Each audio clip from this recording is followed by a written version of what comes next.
하나님께서 사무엘을 부르셔서 사무엘에게 말씀하신 내용은 엘리 가문에게 내려질 심판이었습니다.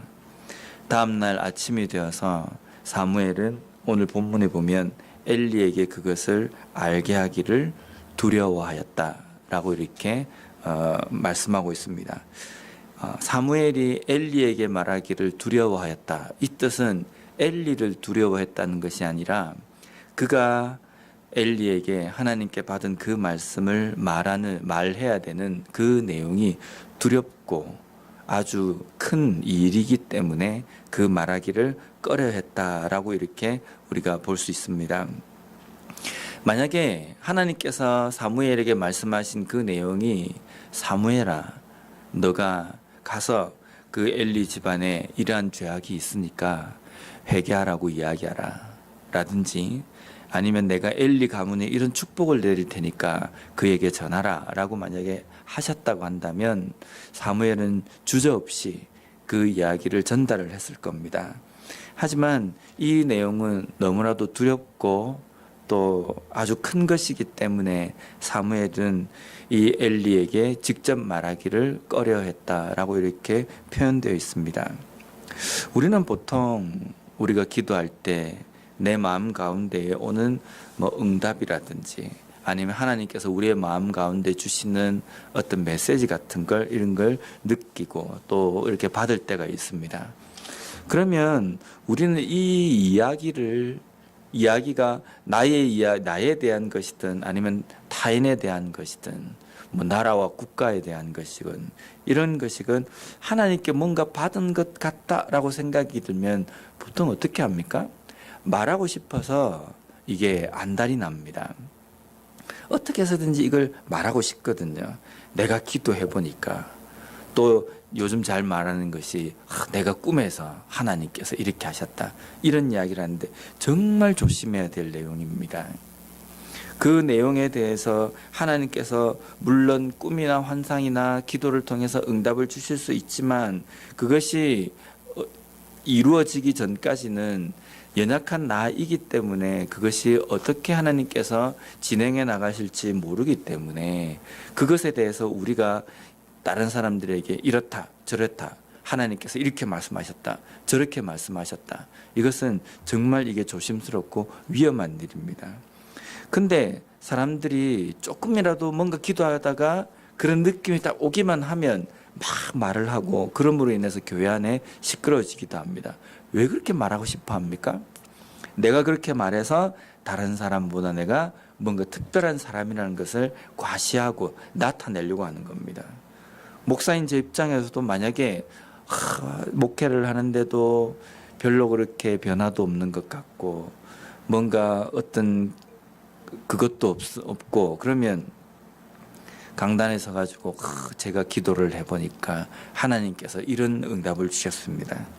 그렇게 이야기를 하면 성도들이 앉아있다가 가만히 보면 저 목사는 기도 좀 하는가 보다, 저 목사는 기도하면 하나님께서 즉각적으로 뭔가를 주시는가 보다, 뭔가 특별한 목사구나, 이렇게 생각해 주기를 바라는 마음에서 그런 말을 할 수도 있다는 겁니다. 이것이 영적인 교만입니다. 영적인 교만은 하나님의 말씀에 대해서 하나님께서 하시는 그 일에 대해서 자신이 숟가락을 얹고 하나님이 받아야 될 영광을 자기가 가로채려고 하는 그 심보가 거기에 다 들어있다는 겁니다.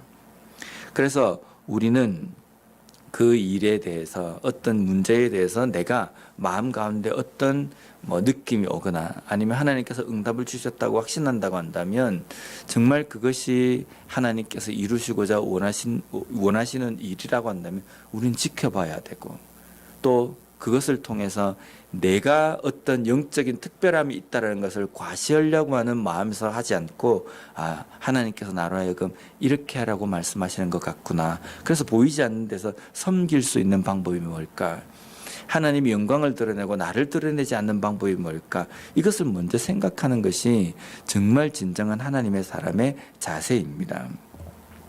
또 오늘 본문 말씀해 보면 하나님께서 사무엘에게 말씀하신 모든 내용이 하나도 땅에 떨어지지 않았다고 말씀합니다. 19절 말씀을 보면 사무엘이 자라매 여호와께서 그와 함께 계셔서 그의 말이 하나도 땅에 떨어지지 않게 하시니. 이 말씀을 보면요, 사무엘이 대단한 사람이 아니라 사무엘이 특별해서 그가 하는 말이 하나도 안 이루어지는 것이 없고 다 이루어졌다는 것이 아니라 하나님께서 말씀하시고 하나님께서 이루신 것이기 때문에 하나님께서 그 일을 다 진행하셨다라는 말입니다. 그래서 사무엘이 어떤 특별한 능력이 있어서 사무엘이 하는 말이 다 이루어진 것이 아니라 하나님께서 하시고자 하는 일을 사무엘에게 전달해 주셔서 사무엘은 그것을 백성들에게 말한 것밖에 없는 겁니다. 그래서 우리가 하나님의 일, 하나님의 사역을 감당한다고 이야기할 때 우리가 우쭐해하거나 아니면 우리가 뭔가 능력이 있는 것처럼 목에 힘을 주거나 그럴 수 없다는 겁니다. 내가 마치 능력이 있어서 내가 어떤 예언을 하고 계시를 말하는 것처럼 그렇게 이야기하는 것, 정말 위험하고 조심해야 될 부분입니다. 계속해서 20절 말씀을 보면 단에서부터 브엘세바까지의 온 이스라엘이 사무엘은 여호와의 선지자로 세우심을 입은 줄을 알았더라. 사무엘을 부르신 하나님께서는 사무엘이 그 선지자 사역을 감당하게 할 수 있도록 그의 말에 권위를 주셨습니다. 그리고 그를 통해서 하시는 모든 그 말씀들을 하나님께서 다 이루십니다. 그래서 백성들이 사무엘을 볼 때 저 사무엘은 정말 하나님께서 세우신 사람이구나라는 것을 인정할 수밖에 없도록 해 주셨습니다. 우리가 하나님의 일을 한다라고 이야기할 때 많이 배웠고 경험도 많고 능력도 있고 이런 것 때문에 우리가 하나님의 일을 잘 할 수 있는 것은 아닙니다. 물론 그것이 전혀 필요 없다는 것은 아닙니다. 경험도 전혀 없어야 되고 알고 있는 지식도 전혀 없어야 되고 그런 의미가 아니라 우리가 하나님의 일을 잘 감당하는 것은 내가 많이 알기 때문에 경험이 많기 때문에 이 여부가 아니라 하나님께서 나에게 함께 하셔야지만이, 하나님께서 나와 함께 하시고 하나님께서 내가 하는 그 사역 가운데 능력을 주셔야지만이, 은혜를 베푸셔야지만이 우리가 그 사역을 감당할 수 있다는 겁니다. 그래서 우리는 항상 하나님의 사역을 하면서 기도해야 될 것은 뭐냐면 하나님 저와 좀 함께 해주십시오.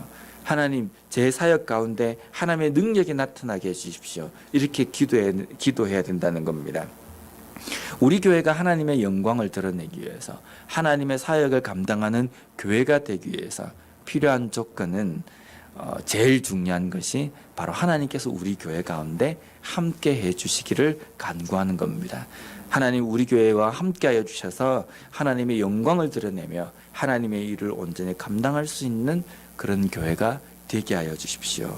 그렇게 기도할 때에 우리 자신이 하나님의 제대로 된 사역자가 되고 우리 교회가 또한 하나님의 바른 그러한 교회가 될 수 있다는 겁니다. 오늘도 그것을 위해서 기도하는 이 아침이 되었으면 좋겠습니다. 기도하겠습니다.